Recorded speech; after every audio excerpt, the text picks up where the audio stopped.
Good evening, and welcome to the tent. The wind isn't too bad, it's raining, I hope you can hear me well.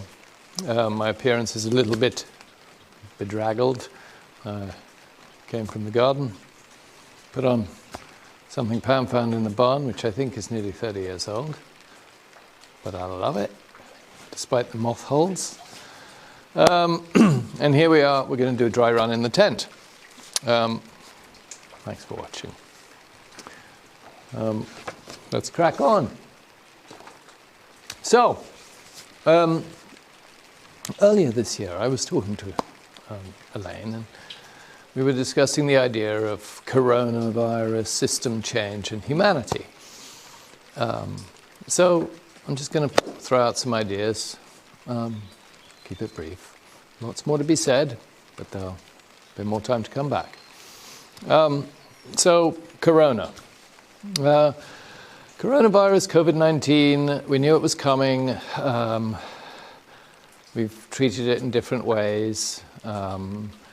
Its underlying cause is too many people, too much stuff all crowded together.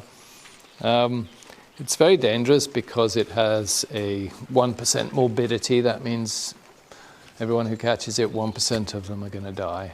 Now, maybe it's 0.5%. It's still a big number. Especially when you combine that with its infection rate, it passes on to everyone 100%. So some of the analysts are saying 70% and 0.5%, and coming up with numbers of over 1 million deaths in America, for example, which is pretty scary. It's asymptomatic, so you don't know if anyone's got it. Okay, doesn't really show, so it can be passed around easily, and that's why we've been having these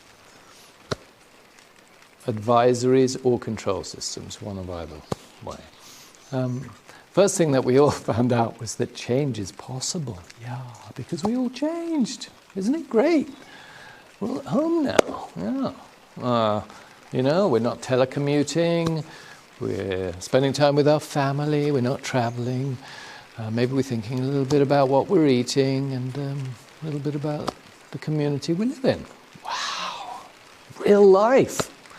Looking forward, it looks like the powers that be are pushing for either to use this opportunity to make change for good, system change in some way, or to control people, repress people, grab more resources for themselves, benefit themselves. It's a shame. Track record's not great for what's going to come. We won't actually work it out, but let's move on, because there is a huge awareness building.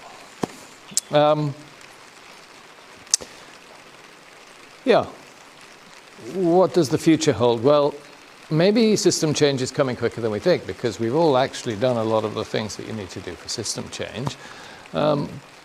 But the real thing is the system's probably broken. I mean, the economy seems to be in big trouble right now. I'm not an economist, regular guy, but I understand some of the numbers because I studied it a little bit once upon a time.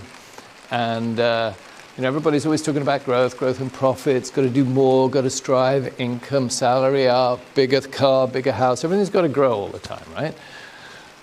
So on the big scale, the national scale, the countries go around saying, well, my country has a GDP of X and Y, or whatever it is.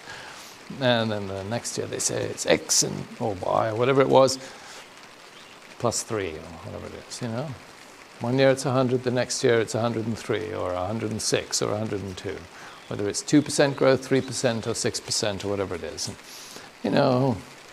Developed economies, if you can call it that, like to be around the 2-3% growth rate, more than inflation, but something's happening. And emerging economies can grow much quicker. China's been doing 6%, 9%, 10% for a long time. But, to me, I say, okay, 2019, 100, 2020, we stop for a month or 2 months. We just stop. So obviously we're just going to be going back by a couple of months. So let's say we start at 80. So maybe we'll go to 83 or 84, or 86 or 80. That's a huge shrink, Now, we're not going to see that because they're covering it up and they're fudging the numbers and they're throwing money at it and then throwing money which they don't have because they're printing it over here. And it's, it's a messy system. It's difficult to understand, but, that's part of the problem, isn't it? It's not simple, and it should be. Anyway, so, it's not going to be easy, one way or another. And it looks like things might be broken. So what about system change? Well, sometimes you get what you wish for, because I've been wishing that the world would stop for 20 years. Just hang on, look around at what's going on. And the crazy thing is that in that 20 years, we've done almost more damage, I would say more damage than we did in the previous 20 years, although there was a huge awareness about sustainability and environment and natural resources and nature-based systems, which are really valuable, that's what we need. And, natural capital, isn't that great? Natural capital, monetizing nature. Well, okay, so everything stopped. And the great thing was, that proved that everything can change, because everybody's been saying, oh, nothing can change, and boom, we stopped. And we did the things that we all dream of. Oh, I wish I could spend more time with my family. I wish I could see my kids more often. I wish I didn't have to go to work every day. Well, now you don't. Okay? Now you don't. So enjoy it, work it out, take a breath, work less, understand what to do with that extra time. But it's good that we stopped. Why did I want everything to stop? Why? Because the system's broken. We've been consuming too much energy and we're breaking nature. Of course, you can't actually break nature. I mean, nature is a universal law. It's, how stuff happens. Humans are a bit egomaniacal and we think that we can control nature, but, nature's just how the universe works. And funny thing is, you and me, we're all how the universe works too. So, understand that a little bit better and you got the answer to everything. But what we know now is that overconsumption by too many people, eating too much, have consumed the planet, consumed nature, and it's broken.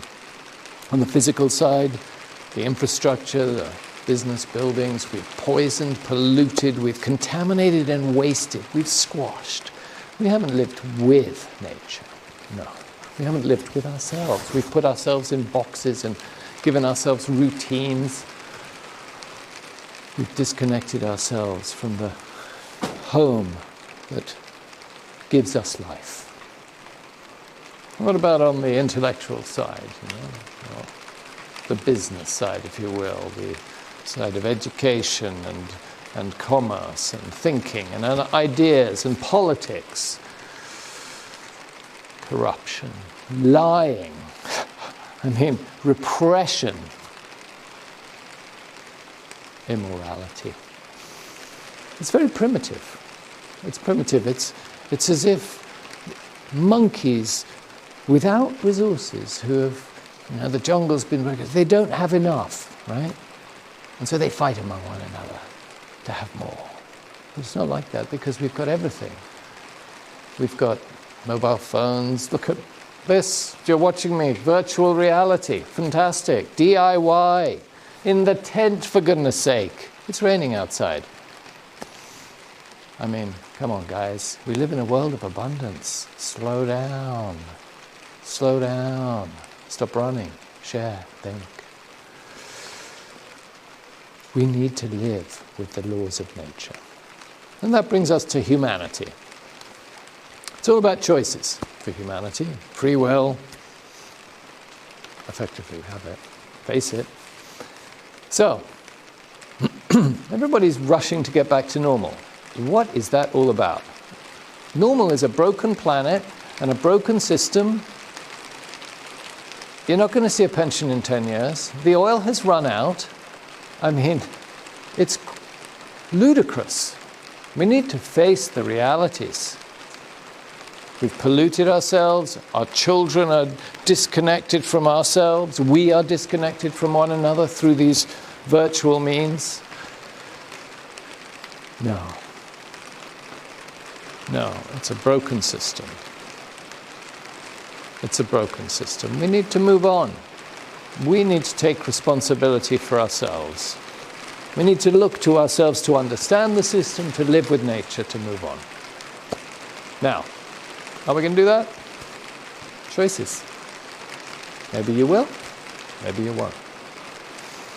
If we don't, well, it'll be the same old, same old. Anyway, you probably can't hear me because of the rain. I've enjoyed the dry run, so to speak, and look forward to seeing you again soon. Good evening.